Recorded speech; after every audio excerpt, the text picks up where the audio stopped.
はい、皆様こんにちは。服部幹夫です。今日はですね、インパール作戦からずっとタイに住んでる元日本兵のお話をさせていただきたいと思います。私がですね、タイで車の修理を頼んでいるアジアモーターっていう会社があるんですね。で、これは修理工場なんですけれども、バンコクで一番古いと言われている修理工場なんですけども、日本大使館とか、日本の商社の車の修理だとかですね、そういったものをずっとやってきていらっしゃるアジアモーターさんっていうのがあるんですけども、で、私もですね、車の修理をそこにお願いしておりました。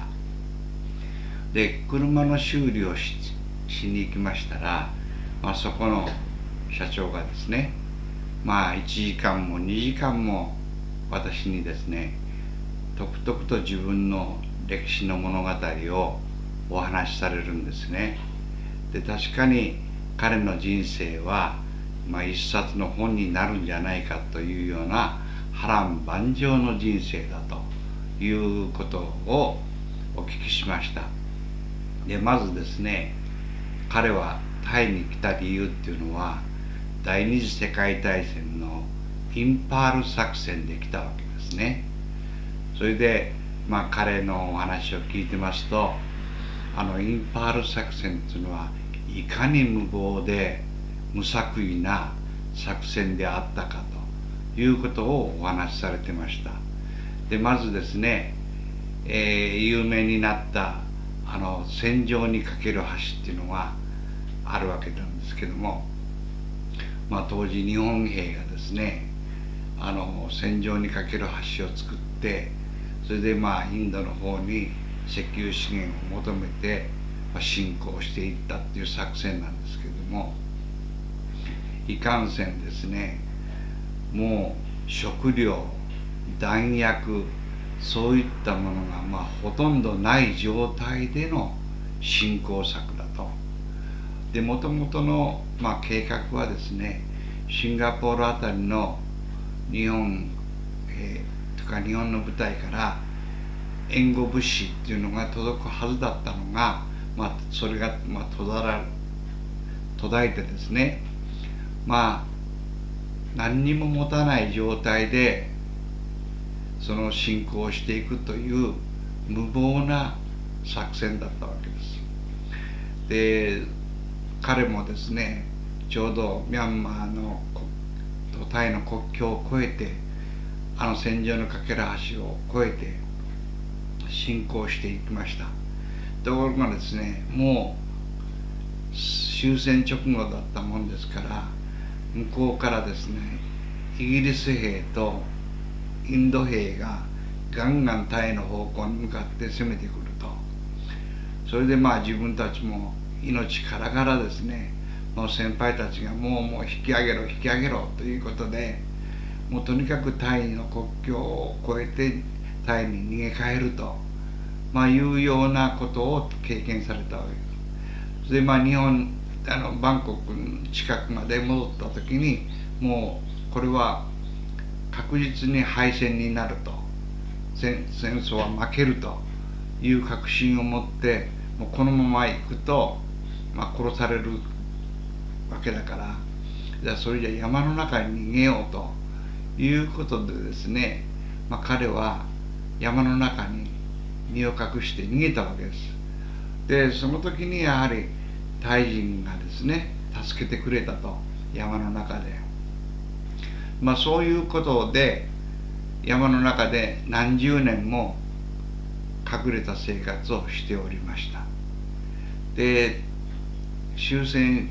終わって20年も30年も経ってから、トヨタっていう会社がですね、タイに進出をしてきたっていうことを知ったわけです、山の中で。それで彼はですね、もう戦争が終わって、平和な時代が来て日系企業が出てきたのかということを知った時にですね、山の中から出てきて、そのトヨタの会社に行ったらしいんです。そして私日本人なんですけども、使っていただけませんかということでトヨタに来たらしいんですけども、そしてそれじゃということで戸籍というものを日本のどうなってるかということを調べたところですね、もうすでに戦死ということになってたらしいです。でそれをですね、再度生きてますということで復活をしてもらい、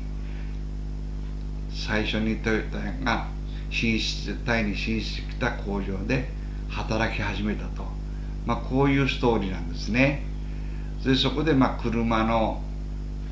ことをよく学んで、後にそのアジアモーターっていう修理工場を自分で独立して作られたと、こういうストーリーなんですけれども、確かに私もアメリカで日系人の人たちのお話は随分聞いてましたけれども、タイにも今度はインパール作戦からいらっしゃる日本人がいるんだということで驚きました。でバンコクにもですね、何人かそういう方がおられました。陸軍中野学校出身だという方もおられましたですね。で彼たちは非常に利口ですから、当時のエリートですから、これはもう絶対戦争は負けると、タイで確信したそうです。こういう状況だともう確実に敗戦すると。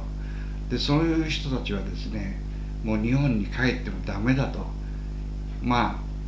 軍法会議にかけられたり、偉い人はですね、いろんな意味でろくなことはないと、敗戦した兵隊というのを、ですからもうタイで居座るということを決めた方はやっぱり何人かいらっしゃるわけですね。でたまたまそういう方にお話を聞いて、もうこの終戦からずっと今までの、彼たちの歴史を聞いてますと、壮絶な人生を歩んでらっしゃるなということをお聞きしました。でアドバイスも受けました。でそのアドバイスっていうのは、タイに来て何か仕事をされるんだと思うけれども、一つだけ注意しておくことがありますと、どういうことですかと。タイ人とか華僑ができる仕事は日本人は手を出さない方がいいですよと。日本人独自のできる仕事を考えなさいと、これが、そういう人たちの先人のですねアドバイスだったんです。ですから私も当時縫製工場なんかやっておりまして、もうそういう意見も含めて、これはタイ人ができる仕事だし華僑がやってる仕事だから、これはやめた方がいいなということを考えました。でまだタイに誰もやってない仕事、こういったものが、いいんじゃないかということを考えている時に、日本からドライフラワーの製造をやらないかというような新しい技法で、日本で生まれた技術で